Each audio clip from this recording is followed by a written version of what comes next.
Okay, I would like to welcome everyone to today's Rosary Rally in honor of Our Lady of the Rosary to promote Our Lady of Fatima and the message of Fatima. And I'm John Vennari, editor of Catholic Family News. Father Gruner was kind enough to ask me to come and give the first talk of the day. And that talk is called Fatima and the Approach of Midnight. It is godlessness that leads to the Gulag. Those are the words of Alexander Solzhenitsyn in 1983, the great Russian dissident. It is godlessness that leads to the Gulag. Here's what he writes. He says, more than a century ago, while I was still a child, I recall hearing a number of older people offering the following explanation for the great disasters that had befallen Russia. Men have forgotten God. That's why all this has happened.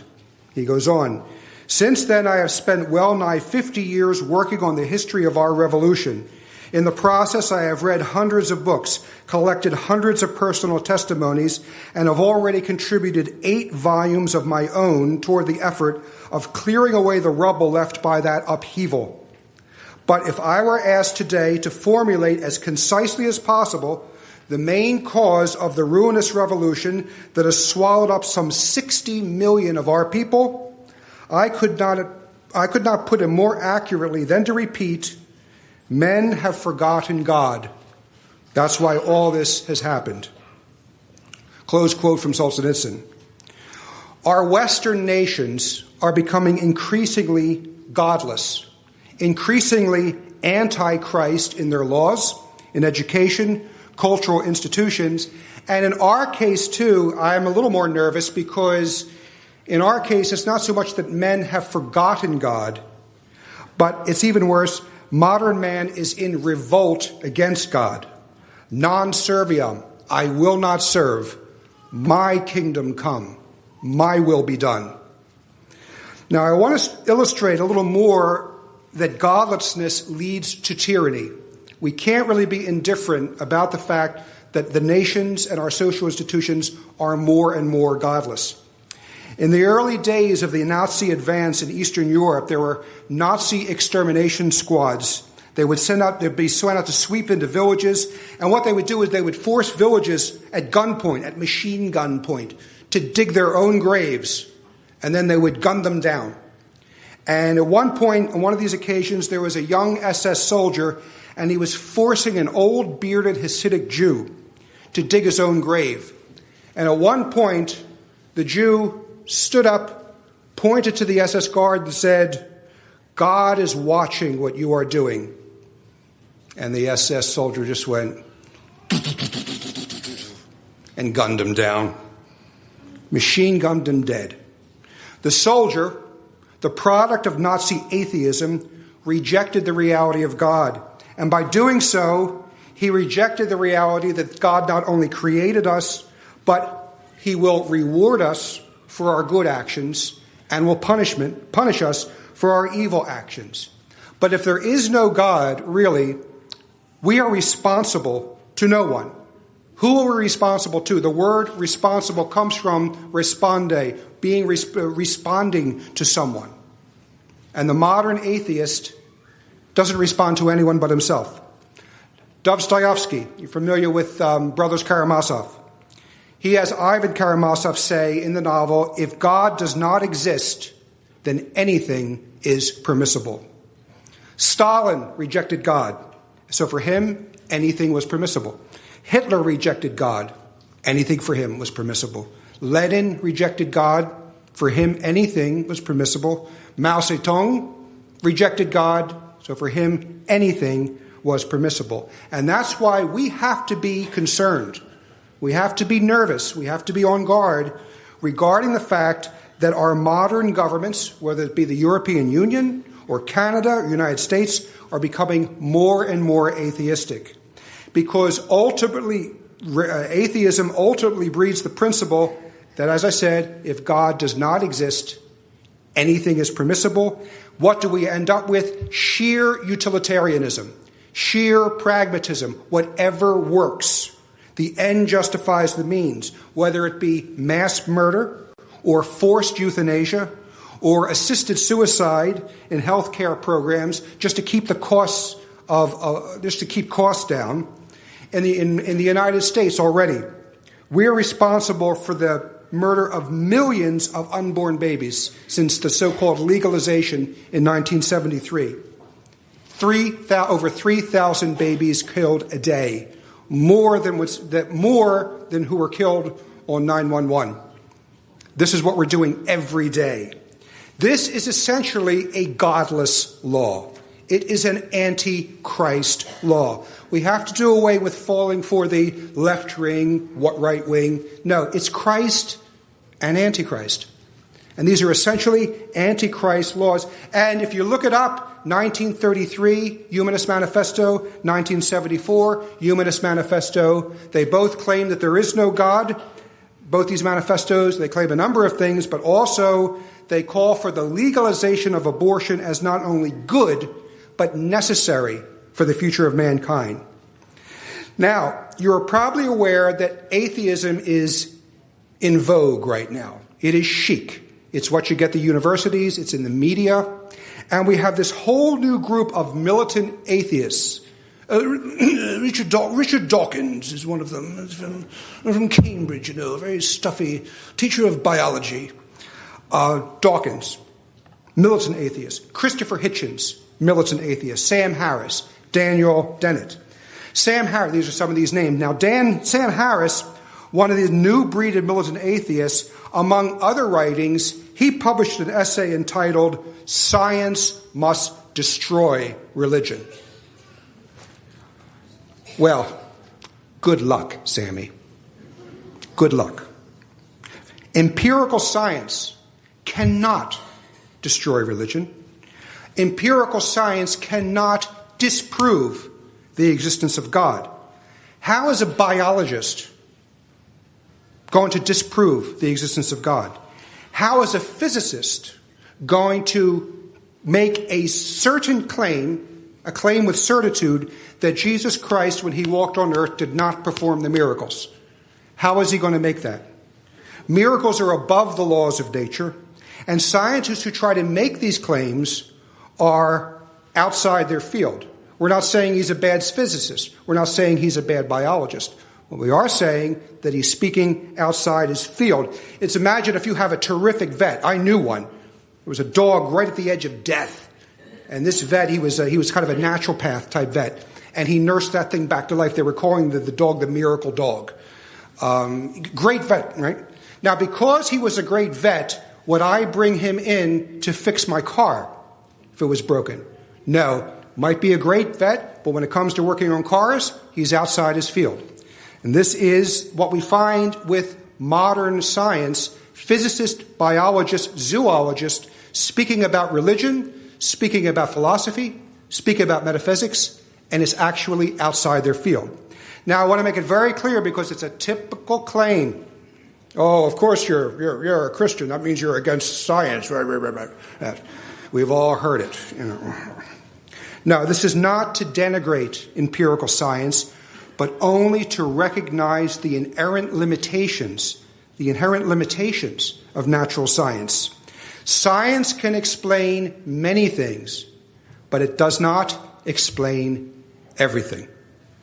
The natural sciences. In fact, the natural sciences don't even explain or prove the most basic principles that they work on. But that's cause for another talk.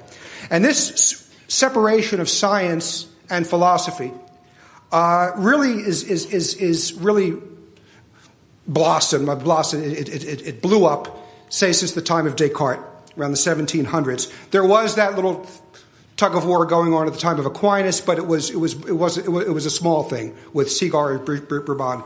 But now it's very big, and the superstition is religious truth and philosophical truth is over here, scientific truth is over here. Now, you might have heard of a Professor David Berlinski. He's a secular Jew, and he wrote a book called The Devil's Delusion, Atheism and Its Scientific Pretensions. Berlinski does not really hold to any religious creed, but he is rising up because he is both a philosopher and an accomplished physicist. This man knows the world of natural science. Believe me, he's no piker. Christopher Rara interviewed him. He said he's one of the most brilliant and intimidating men he ever met, just because of the power of his intellect. He wrote this book, and he warns of this danger of atheistic science, and certain, not all, but many modern scientists claim that just through natural science they have the answer to everything. And he talks about this new logic and where it's going to lead. This is the syllogism, the basic three-part syllogism of logic that he gives to lay out the problem. Of course, it's a false syllogism, but it is how the modern world is operating. Too many in the modern world are operating. Major, if God does not exist, then anything is permitted. Minor, if science is true, then God does not exist. And third, if science is true, then everything is permissible. Okay? The problem is with the middle term. If science is true, then God does not exist. That's a false term. But they give that syllogism in such a way to make you think that it's true. And the thing is, religion is looked upon as the great evil. I was getting my hair cut one time. Oh, what do you do for a living? I edited a paper called Catholic Family News. Catholic? Yes, Catholic. Religion. It's the cause of a lot of wars. The cause of a lot of wars. Now, of course, he didn't get that from himself. That's what the media is telling him. If he went to modern university, it very well could be what the modern university tells him. Religion equals war. So the superstition of today is that religion is supposed to be the cause of all wars. And I'm talking about, too, the true religion. Okay, we know the problem with Muslims. That's something different. But the Catholic religion, Christian religion, is the cause of all wars and mass murder. And if we just have enlightened, godless science, without all this religious superstition, this will lead the way to truth, to life, to world peace. The way, the truth, and the fountain of youth is what it'll give you. And this is not just jabbering here. In 2007, a Nobel Prize-winning physicist named Steven Weinberg, he gave an address. Here's what he said. I'm quoting now. Excuse me. Religion is an insult to human dignity. With or without it, you will have good people doing good things and evil people doing evil things. But for good people to do evil things, that requires religion. And of course, what do you think? Grand applause. Grand applause. And Dr. Berlinski, okay, now here is a man who does not really profess any religious creed, but he's honest of what he's seeing. Berlinski comments, in speaking thus, Weinberg was warmly applauded, and not one member of his audience asked the question one might have thought pertinent.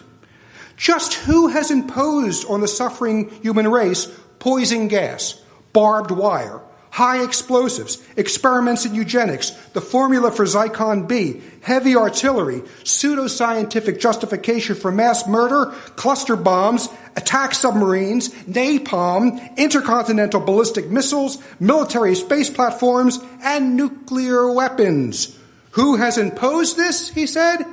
If my memory serves, it wasn't the Vatican.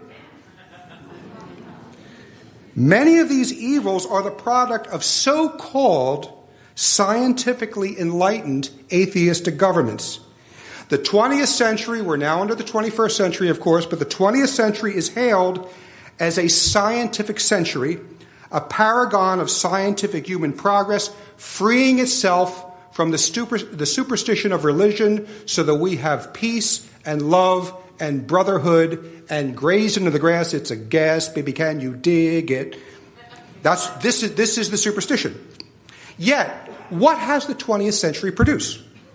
World War I, 15 million dead. World War II, 55 million dead. Hitler's Nazi regime, millions dead. The direct killing of a government against its own citizens. Soviet Union, Stalin's communist regime. From 1924 to 1933 alone, 20 million dead. Killing their own people. forced starvation in the Ukraine, Mao Zedong's Communist Party from 1949, 1975, 40 million dead, again killing their own people. Not to mention Cambodia's Khmer Rouge, 1.6 million dead. Korean War, 2.8 million dead. Rwanda and Burundi, 1.35 million dead. Afghanistan, Congo, Sudan, the list goes on. Millions slaughtered. Unprecedented in history. Progress? If God does not exist, then anything is permissible. All this has happened, Solzhenitsyn says, because man has forgotten God. This is the true glory of complete materialistic, atheistic, secularized society. And I want to make a point here, it's very important, that we just don't believe in God because, gosh, by golly, gosh, we need people to behave well. In order to be, I mean, you hear politicians talk like that. I believe that Christianity is good for this nation. It produces a people that is obedient to the laws, good to their children, friendly to one another. Christianity is good for the nation. Well, it might be good for the nation, but we don't have Christianity for that reason. The first reason that we give homage to God is because God created us out of nothing. We're going to talk about that in a little bit. He sustains us in our existence at every moment. When Adam and Eve fell and the whole human race fell with him, he sent his son to die on the cross, an ignominious death for our redemption. So we are only religion. Religion, as I think you know, is a subsection of the virtue of justice. And justice is defined as giving every man according to his due. And religion, giving our worship to God, our obedience to God, we are only giving God what is due. And our Lord said, love the Lord thy God with thy whole heart. That's the first commandment. That's the point I'm making. And then secondarily, very much, right up next to it though, secondarily, love your neighbor as yourself. So yes, the byproduct of Christianity is you have civilizations and you have a social order where there's not where you don't have mass murder in schools. People going in with machine guns and just killing people. All right? You might have a lunatic do it now and then, but not the way it is happening now. So, a lot of this is coming about because science has become atheistic, unnecessarily atheistic. And what is science anyway? Well, science is not just a collection of facts, it's not just things that we do with a test tube or experiments. No, going back to what Aristotle would tell us, science is knowledge, scientia, the knowledge that you possess. And Aristotle would tell us that, well, he would say, how do you know when you know something? How do you know when you know something? There's 3 points to it. Number one, you have to know that it is true. You have to know that it is true. Number two, you have to know why it is true. And number three, you have to know why it cannot be otherwise. So you have to know that it is true, you have to know why it's true, and you have to know why it can't be otherwise. So many so-called scientists don't even have true science. Many of them, too, have unproven hypotheses that they present as fact. We'll talk about that a little later. Now, here's the point I want to make now, though. If science, I'm talking about empirical science, is to live up to its name, then it should be objective, okay? It should follow the evidence wherever it takes them, without presupposition. Follow the evidence wherever it goes. The definition of science, according to Dr. Waters, my great teacher of philosophy, it is knowledge through causes. We learn the cause of things. When scientists or botanists, they look at a plant, how is it growing? How is it doing that? What is the cause of all this? Knowledge through causes. So, evidence alone matters in science. Not ideology, but evidence. Is that what we see with many modern scientists? Remember, I'm not saying all scientists. I'm talking those who have fell into this groove here. There's a biologist named Richard Lewontin. He wrote in the New York Times Review of Books, 1997. This is a fascinating admission. He says, and I'm quoting, "Our willingness to accept scientific claims that are against common sense." Shall I read that again? "Our willingness to accept scientific claims that are against common sense is the key to an understanding of the real struggle between the science and supernatural. We take the side of science in spite of the patent absurdity of some of its constructs, in spite of its failure to fulfill many of the extravagant promises of health and life, in spite of the tolerance of the scientific community for unsubstantiated just-so stories, because we have a prior commitment, a commitment to materialism." I'm going to pause there for a minute. When he's saying materialism, he's not using it in the way we often understand it, materialism being that, I get 15 catalogs of J.C. Penney and this and that and the other, and I go through it with the order, and I want all this, I want all these material goods. We're not talking about that type of materialism. We're talking about materialism as a belief system that claims that there is nothing else but matter. You are just a gorgeous pile of atoms. That's all you are. Just a beautiful pile of atoms that are just spinning together for a time being, and then it's all going to fall apart again when you die. Okay? There is nothing above nature. It is nothing above the material world. And he's saying we scientists have a commitment to materialism. All right? He goes on. He's a physicist. "It's not that the methods and institutions of science somehow compel us to accept a material explanation of the phenomenal world, but on the contrary, that we are forced by our a priori adherence," in other words, our presupposition, what we're going into with already fixed in our minds. "We are forced by our a priori adherence to material causes to create an apparatus of investigation and a set of concepts that produced material explanations, no matter how counterintuitive, no matter how mystifying to the uninitiated. Moreover," he says, "that materialism is an absolute, for we cannot allow a divine foot in the door." Close quote. We cannot allow a divine foot in the door. Another physicist talks the same way, Paul Davies. Quote, Science takes as its starting point the assumption that life wasn't made by a god or a supernatural being. And he says scientists do this partly because they don't want to be wrapped in and accused of fundamentalism or any sort of thing. But Davies says that many investigators feel uneasy about talking about the origins of life. And he says behind closed doors, they freely admit that they are baffled. They don't have the answers. UCLA's Professor Burge, he says, quote, "Materialism is not established or even supported by science, and that its hold over his peers is analogous to that of a political or religious ideology." Close quote. This is the state of modern science. Now, I ask you, is this objective inquiry?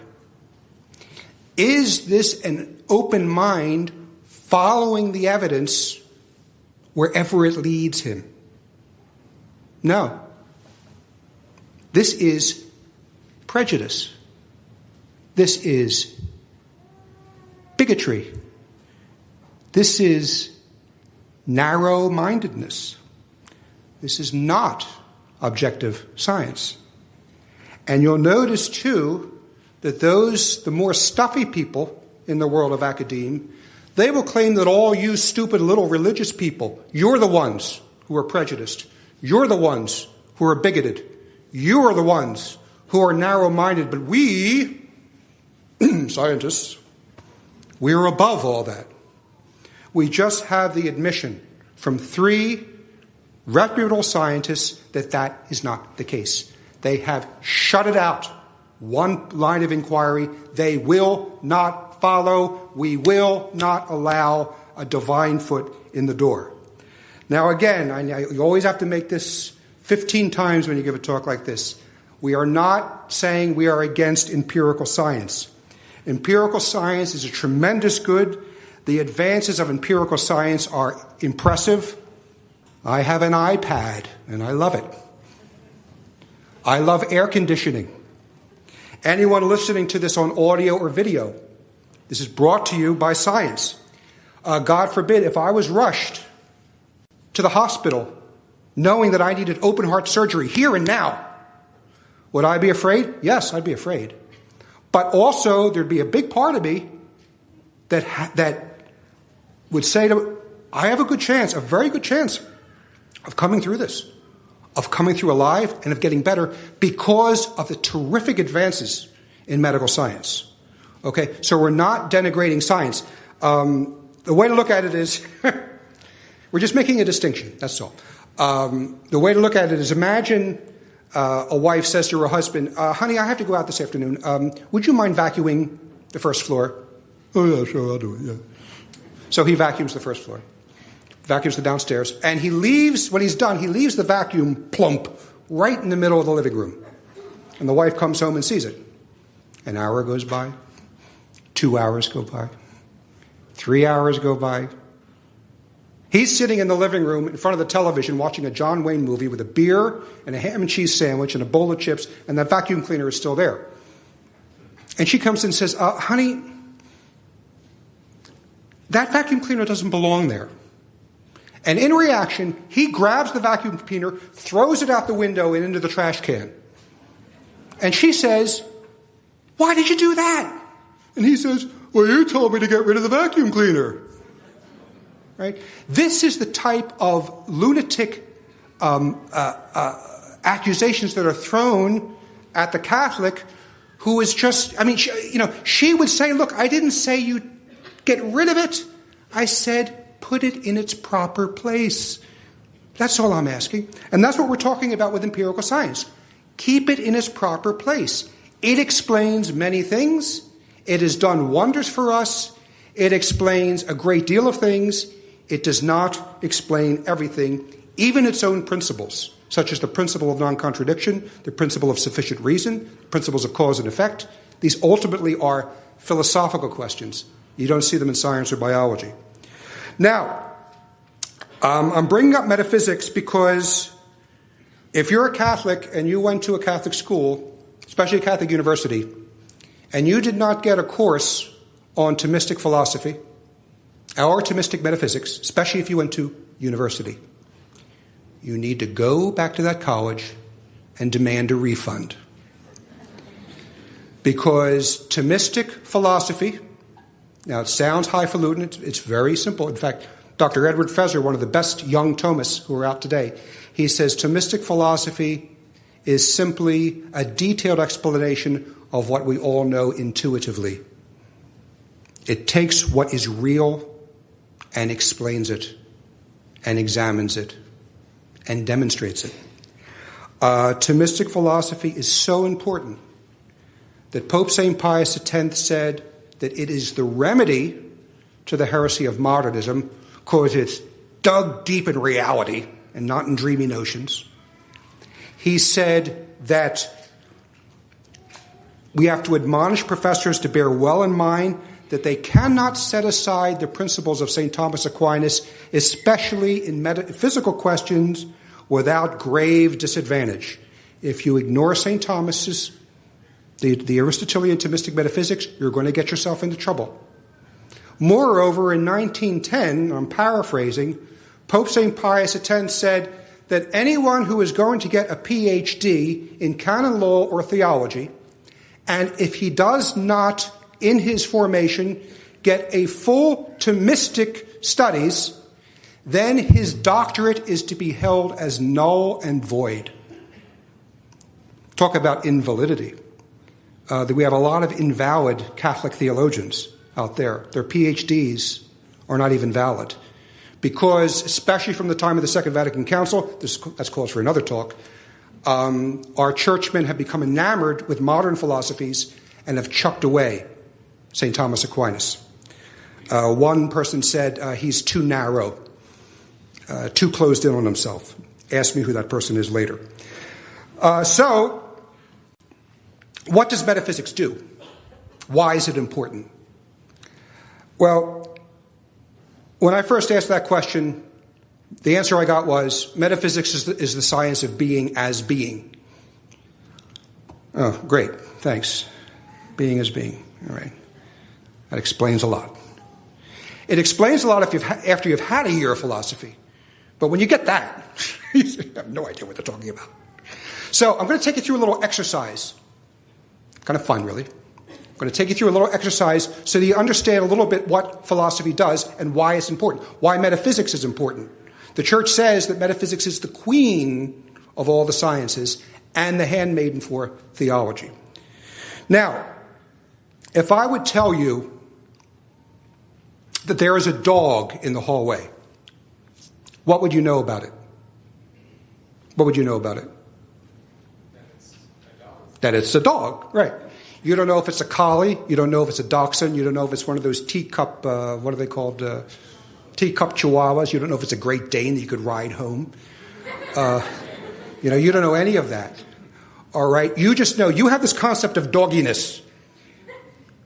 You have the universal concept. You just don't know the particular that's out there. We'll do something else. So you know something about it.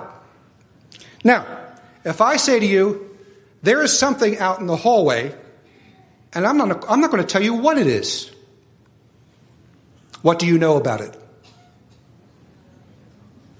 What do you know about it? It's a physical object, but that's pretty close, yeah. You actually know quite a bit about it. You know quite a bit about it. You know 5 things. First of all, that thing in the hallway either is or it isn't. You know that if it is whatever it is. All right? It's a kangaroo if it's a kangaroo. You have no worry about it transmogrifying into an elephant. It is whatever it is. Secondly, you know that the thing cannot both be and not be. Principle of non-contradiction. If it's there, it's there. And if it's not there, it's not there. All right? You know that this thing had a reason for its being. Something caused it to exist. And number 5, you know that if it is not its own cause, then something else had to cause it. Now, you know that not only about that thing in the hallway, you know that about every single thing that exists. These are why they're called transcendental principles. They apply to everything, and they are actually the foundation. So that's why I said about modern scientists not being trained in this and not knowing that these are the suppositions they're working on. These are transcendental principles. And what do you also know about them? They give you absolute certitude. You are absolutely certain. You don't have to question one of these things. And this is why the philosopher will tell you that metaphysics, the hard rock principles of metaphysics, give you absolute certitude. And these points, as I say, do not come from empirical science. It's a different science. It's a different branch of study. You don't come upon them in biology or chemistry or zoology. They use all these principles, whether they want to admit them or not. I know this because Dr. Bennett has argued with physicists, and when he brings up these principles, they don't know what to say. When they bring up the metaphysical principles, these scientists, good scientists, they don't know what to say because they have never thought about the foundations on which they're working and the fact that their own field of science doesn't provide them. They have to go to metaphysics for them. It's one of the reasons why I'm saying the empirical sciences don't explain everything. Now, we have a Professor Stephen Hawking out there, and he claims that the universe can be explained without God. But those claims do not intimidate a man who is familiar with the metaphysical principles of Aristotle and Aquinas. His new book, The Grand Design, he says, 2010 it sold 36,000 books just in the first month. He says, spontaneous creation is the reason there is something rather than nothing, why the universe exists. So it's not necessary to invoke God, or really any supreme being, as the source of all creation. So basically what Hawkins is saying is that everything you see here, the entire universe and the multiverses that they like to talk about now, came from nothing. That everything comes from nothing. that nothing produced everything. Now, this is something we see nowhere else in the real world. But it is a theory proposed, I think, so that a divine foot does not get in the door. And Professor Burnett, who I'm privileged to study philosophy with him, he just smiles and says, this is what happens when a physicist tries to do metaphysics. He's outside his field. The modern world, who is awash in this type of thing, they prostrate themselves before Hawking's, but every good Thomistic philosopher I know, and every good one that I read, they look at Hawkins as something to be pitied. Because it violates the most basic fundamental principles. Number one, I think this goes back to Parmenides, I think, but Aristotle certainly took it up. From non-being, you get nothing. Being only comes from being. Non-being cannot give you being. You don't get something from nothing. You, my friend here, I'm picking on you today. Do you have $1,000 in your pocket? Take it out and give it to yourself then. You can't, that's right. Nothing comes from nothing. Rodgers and Hammerstein knew that. The Sound of Music, nothing comes from nothing. Nothing ever could. Yeah, pretty good, boys. You know more than Hawking's. You know more than Hawking. He's saying everything comes from nothing. Now, we know that for every effect, you have to have a cause. This is the type of really basic, fundamental things that we need to get back to. Because we're awash in this sentiment and these claims that are said with absolute certitude that are nonsense. G.K. Chesterton once heard an outrageous statement, an outrageously bizarre statement. And he turned to his friend and he said, that statement had to be made by an intellectual. He said, no normal man could be that stupid. Now, we know that every effect has to have a cause. Moms know this. Mom comes in and her brand new sofa finds an upside down ice cream cone plopped in the middle of the center cushion. She never says, now due to my study of quantum physics, the bizarre, the irregularity that's happening at the subatomic level just kept coming up and up and up, and bam, we have an ice cream cone, and there's no explanation for it. No, Mom says, who did this? Well, the one who did it is up under the bed when they hear hiding under the bed. For every effect, you have to have a cause. There's a wonderful story of an atheist, a well-known atheist, and he went into the bookshop. The bookshop owner recognized him, and the bookshop owner had this beautiful globe on his counter there, and it wasn't like the type of cheesy things that we get at Kmart. I mean, this was a real work of art, and this atheist was admiring it. He said, "That's really nicely done." He says, "Yeah, I think so too."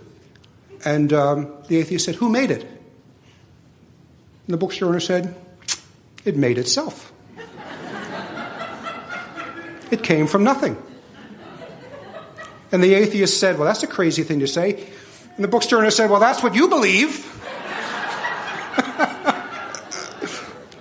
You know, we kind of have to get down to the really basics. Don't be intimidated. Don't be intimidated. You just got to hit them with these common sense things. Now, as I said, Thomistic philosophy is one of the great tragedies, and I could give a whole separate talk on this, of how this solid Thomistic philosophy was, in this first half of the 20th century, many professors were becoming bored with it, and this new theology was coming up that was more in line with modern philosophies, and that was what was exciting. And cliff note, our entire hierarchy right now are servants of this new approach, this new theology. Pretty much, you can't say everybody, but the majority, including the people in Rome. Now, this Thomistic philosophy was dropped, and a kind of a so-called Christian baptizing of modern philosophies have been brought in. And these are modern philosophies that basically say that man is not stable in his being, that everything is in a state of flux, everything is in a state of movement. Well, if man is not stable in his being, then what does that do to morality? That's not stable either. So in the 1920s, it was wrong to have contraception, but today it's okay. In the 1920s, it was wrong to even consider what I'll call Sodom and Gomorrah marriage, but today it's okay. Things change. It is this process movement, modern philosophy, that is at the root of the entire new aggiornamento of the Second Vatican Council, where you have high-ranking officials, church officials, just saying, oh yes, Vatican II is a counter-syllabus. Blessed Pope Pius IX gave us the 1864 Syllabus of Errors based on the perennial teachings of the centuries. Vatican II comes along and teaches the opposite, and our highest-ranking church people say, well, that's fine. That's fine. This is a new wave of things. This is living tradition. It's a counter-syllabus. Okay? It violates the most basic principle of common sense, which is the principle of non-contradiction. Or we move into another type of philosophy, a philosophy of personalism. Personalism. What it is there's nothing wrong with examining persons and humanity, but is an overemphasis of the personal at the expense of the objective. It becomes very subjective. Vatican II's religious liberty is pretty much based on that. But again, I keep giving you teasers for other presentations. But anyway, highly important that we return to the common sense principles of St. Thomas. You probably know that St. Thomas Aquinas also has his famous 5 ways of proving the existence of God. I'm going to give them to you in about 3 minutes, because you either have to take an entire course or get it in 3 minutes. Because you have to remember, too, when the student will study the 5 ways, they have already had an entire course of metaphysics. They've already done the studies. They're already thinking logically. They're thinking according to the principles of Aristotle. So when they get the 5 ways, they can apply them right away. When you give them to a modern audience, they're not used to thinking in these terms, and so it still baffles them. I'm going to take you through it very quickly because there's a point about God's creation that I want to really get to. But the 5 ways, okay, the 5 ways. Basically, St. Thomas points out that we observe that everything is in motion. Everything is in motion, and anything that undergoes movement is moved by another. And when you have this movement, you can't have it going back to infinite regress, one thing. Otherwise, you have just this freight train going with no engine pulling it or no engine pushing it. It's just going. And that's contrary to reason, contrary to common sense. There has to be a first mover who is himself unmoved. That's what we call God. Second way, that there is a supreme cause behind everything. For every effect, there has to have a cause. And you can't go back that way in infinite regress. There has to be an ultimate cause who is caused by no other. The third is that this is a necessary being. In other words, he must exist. We don't have to exist. He brought us into existence. Okay, our Lord said, I'm jumping into theology here, our Lord said, I am who am. Fourth, that this first being is an infinite being and the foundation and cause of every perfection in all limited beings. We see beauty. Where does it come from? It comes from the supreme being who has it in its perfection. We see goodness. Where does it come from? It comes from the supreme being. So he is the source and the perfection of every good thing. And finally, that this first being is also intelligent. He produces creatures, even inanimate creatures, like the moon circling the sun, the moon circling the earth, that operates according to fixed laws. It's the product of a design. And he governs the nature, and he governs everything that he creates. So, 5 ways very quickly. You can study that on your own as in the future sometime. But anyway, I want to get to something else that we learned from reason. We are going to get to Our Lady of Fatima, too, towards the end. But we say that we believe in God, the Father Almighty, creator of heaven and earth. And we're going to see that actually we can come to the conclusion that this great being who produced everything from nothing is almighty, and we can learn that without even consulting Scripture. Reason can take us to it. Okay, this is the type of thing that St. Thomas does for us. The fact that to create from nothing requires limitless power, requires infinite power, and I'm taking this from Dr. Dennis Bennett, a terrific article he wrote on the subject called How Creation Implies God. This is a condensation of it. If you want a copy, talk to me and I can get it to you. So, what does it mean to bring something into creation? What does it mean to bring something into existence from nothing?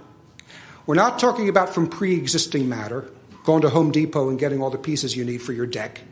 We're not talking about a Lego set that you put together. Bringing something into existence from nothing.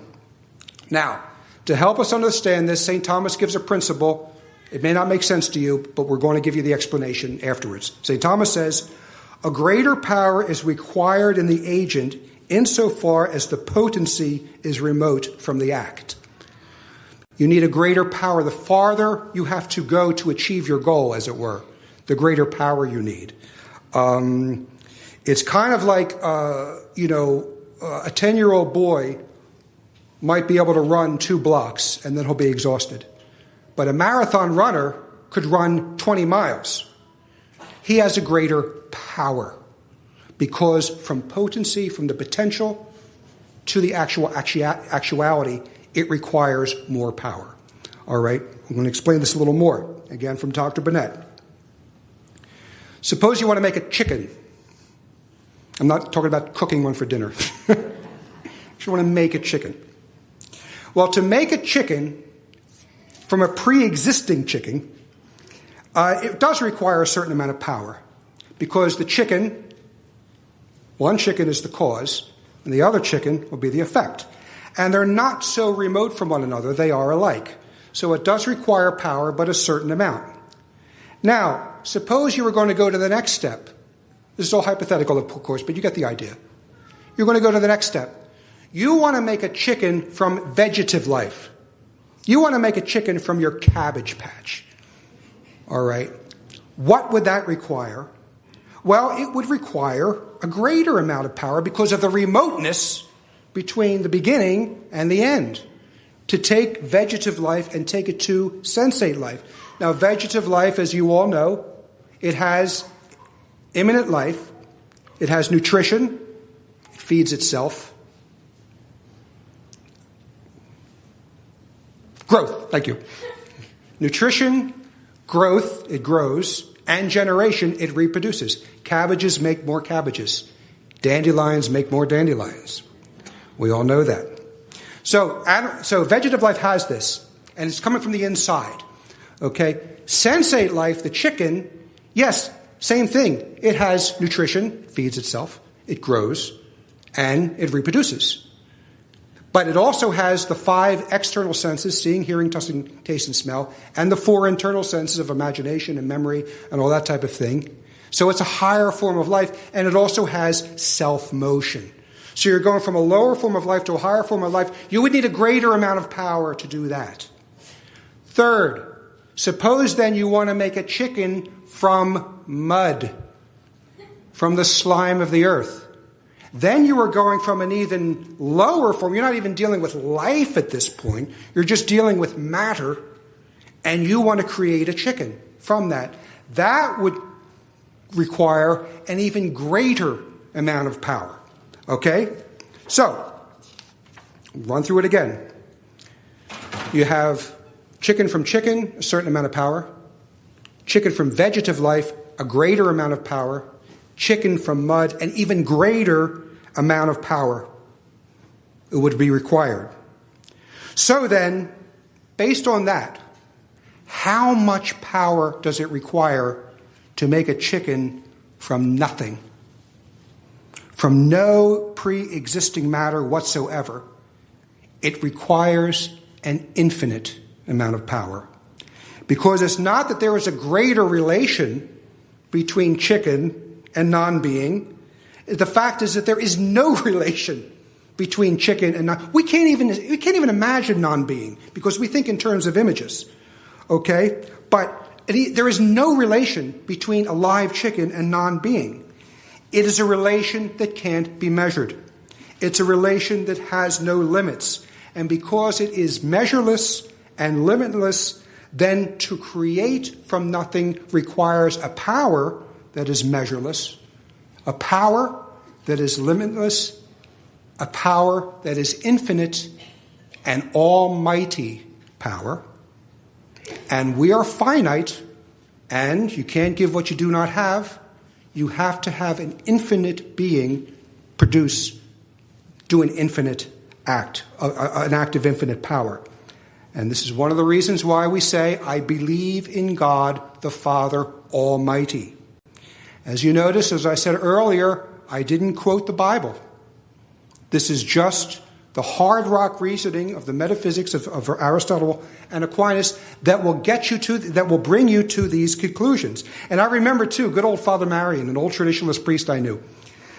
He would argue with atheists, and he would say, look, all I want you to do, before I listen to you, all I want you to do is I want you to make a single blade of grass from nothing. I'm not asking for a handful of sand. I'm not asking for a bowl of chili. I'm not asking for Mount Everest from nothing. All I want, show me or tell me how you can recreate one blade of grass from nothing. You can't. It requires an infinite power. I believe in God, the Father Almighty, and this is the reason, Wisdom chapter 11, thy almighty hand which has made the world. It is in Scripture, but I didn't start with Scripture. Now, one other thing about science that we have to keep in mind. The distinction that exists between empirical science, that is science by observation, and science that is done by speculation. Theories the scientists come up with that may or may not be true. And depending upon how forceful the scientist is, the trend today is to promote the theory, the speculative science, the speculation, as if it comes from observation. We definitely see this in the world of evolution. In the United States, 1930s, a paleontologist found a tooth in Nebraska. Some of you might know about this. Found a tooth in Nebraska.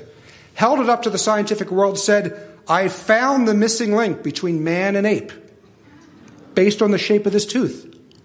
I've never seen anything like it. So what does he do? He publishes. The London Illustrated News gets hold of it. They give you this entire fictitious story of the life of it was called Nebraska Man. The life of Nebraska Man, the type of food he ate, the type of hunting he did. There's this artistic interpretation of Nebraska Man there with this equally hideous wife on this primeval landscape, and basically telling us, not presenting it as speculation, telling us we have found the missing link. Well, they did a little more. Somebody thought to do a little more investigation, and it turned out that tooth was the tooth of a peccary. Peccary is a pig. Our own Nebraska Man was a pig. Same thing with Piltdown Man. It was a fraud. It lasted 40 years, and it was even of a missing link, and it was a clumsy forgery. When they finally really examined it, they found chemicals that stain the jaw. They found that things were forced together. 40 years, and the scientific establishment never apologized for this fraud. And then there's the funny business of Pluto. Remember Pluto? Used to be a planet. Okay, used to be a planet. That's what I was taught. Ninth planet. Well, that was a good bit of speculation. Okay, fine. Good. Speculation. It was presented as fact, though, when I was young. Wasn't presented as speculation. Now that our telescopes have gotten better, now that we can send probes out there, now they're saying that Pluto is not really a planet. It's part of something called the Kuiper belt, something like that. It's a region that extends beyond Neptune, 55 astronomical units. An astronomical unit is the length of the Earth to the Sun. That's one astronomical unit. And this is 55 times that. Okay? So, a lot of it is speculation that is presented as observation. Don't fall for it. Don't be intimidated in the face of this godless science. Catholics need to rise up and provide answers. Again, I have to say it again, we are not against science. We just want to show the inherent limitations of natural science, that it does not answer everything, and the natural science cannot be invoked to disprove God and disprove the Catholic religions. Because godless science leads to institutionalized godlessness, which leads to tyranny. Solzhenitsyn said it. All this has happened because man has forgotten God. And in this atheistic environment that we have now, and I am coming to the close, in this atheistic environment that we have now, we have the rise of a new tyranny, a new form of godlessness, under the cover of political correctness, media barrages, and the de-education and deformation of millions of young people in colleges and universities. I know this is a delicate topic, but I do think we have to face the reality. The new source of persecution for Christians is going to be the so-called Sodom and Gomorrah marriages and all the ramifications that go with it. You talk about bullying. You haven't seen anything yet. My father played weddings. He played weddings for a living. One of the dearest men in the world, my father. But if he was living in New York now and a couple asked him to play their SS wedding, he would refuse on the grounds of conscience. He could be sued. He could be fined. He could be dragged him through in front of a human rights tribunal. My parents' lives made a misery, and in the eyes of many, including the present state of modern universities, my dear father would be just another old bigot who's getting exactly what haters deserve. Sock it to him. When it was legalized in New York, there were 3 New York clerks who said, we can't cooperate in this. Andrew Cuomo, a so-called Catholic, he said, then resign. If you can't do the job, then resign. The Catholic couple you might know in Vermont, they didn't want to rent a room to one of these couples. They were sued. They had to pay $30,000 fine. Another group in upstate New York, Robert and Cynthia Giffords, they didn't want to rent their Liberty Ridge for one of these things. They have children at home. They didn't want to do it. They were hit with discrimination lawsuits. There's a lawsuit right now going on in a restaurant in New York. There is a florist in Washington State. She has an odd name, Baronelle Stutzman. She's been there for 47 years. And this man came in wanting flowers for his wedding. And it wasn't a normal wedding, okay? And she said, I just can't cooperate in that. She was hit with a lawsuit. The ACLU jumps into it, tell her that she has to publicly promise, this is going on right now, had to publicly promise to change her ways and to give $5,000 to a local youth organization that supports Sodom and Gomorrah teenage sports activities. The good side of this, though, this story, is that her business is booming because the local people are fed up. And they're outraged that this woman who has been there for 47 years is now being hit with a lawsuit for something like this. But the way the laws are written, the Catholic has no conscience protection in the face of this bullying. Catholics in the United States, I think you know that, we are forced, the Catholic institutions are forced to provide contraception and sterilization under Obamacare. If they don't, they will be hit with ruinous fines and literally driven out of business. Contraception, abortion, all of this are all enterprises of the Antichrist godlessness that was all called for in the Humanist Manifesto, 1933 and 1974. And do not look to the media to come to your defense. Do not look to the media. I'll quote Richard Burke, an openly Sodom and Gomorrah editor of the New York Times. He stated in a speech, I apologize for this title, to the National Lesbian and Gay Journalists Association, a remarkably powerful organization. He said, literally, 3/4 of the people deciding what's on the front page of the New York Times are not so closeted homosexuals. Those are the ones deciding what you get for news. And this group, this National Lesbian, Gay, and Journalists Association, they're a powerful organization. Nobody talks about them because they framed, she gave us the remedy before we even knew what the problems were going to be. Fatima is a reaffirmation of all the truths of the Catholic faith. Reaffirmed these truths: prayer, sacrifice, devotion to Our Lady, the reality of heaven, the reality of purgatory, the reality of hell. Confession, part of the 5 First Saturdays. The real presence of our Lord in the Eucharist, body, blood, soul, and divinity. That's part of the prayer that the angel taught.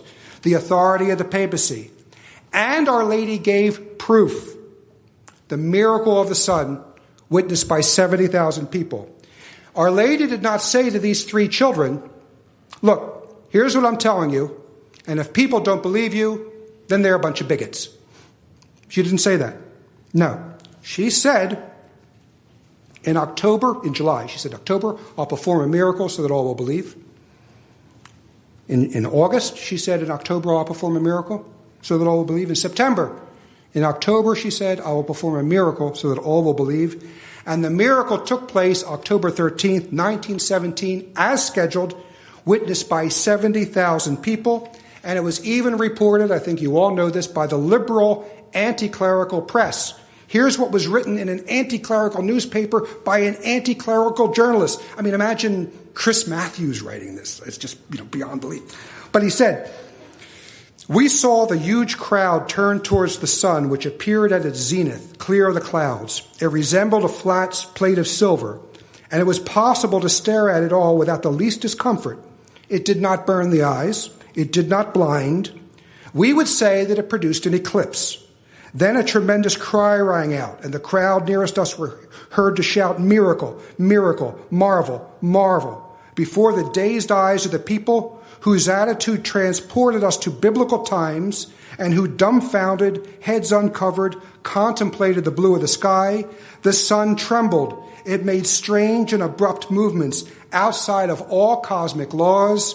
The sun danced, according to the typical expression of the peasants.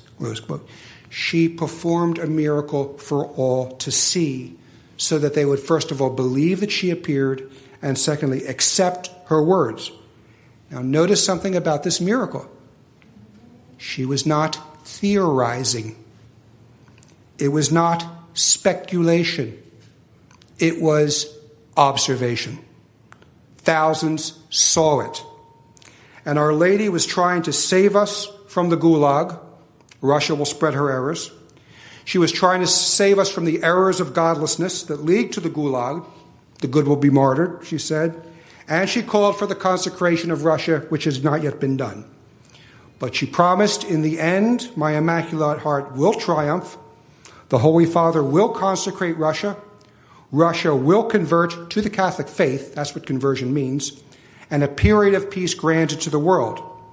Our Lady is the conqueror of all heresies. She's the woman of Genesis who will crush the head of the serpent. And one of the effects of this triumph, I believe, will be a return of the world to true and honest science that no longer starts with godless presuppositions. It will be a science that allows a divine foot in the door. So we can be assured that a defining mark of the triumph of the Immaculate Heart of Mary will be her crushing the head of today's domination of godlessness. Thank you for your attention.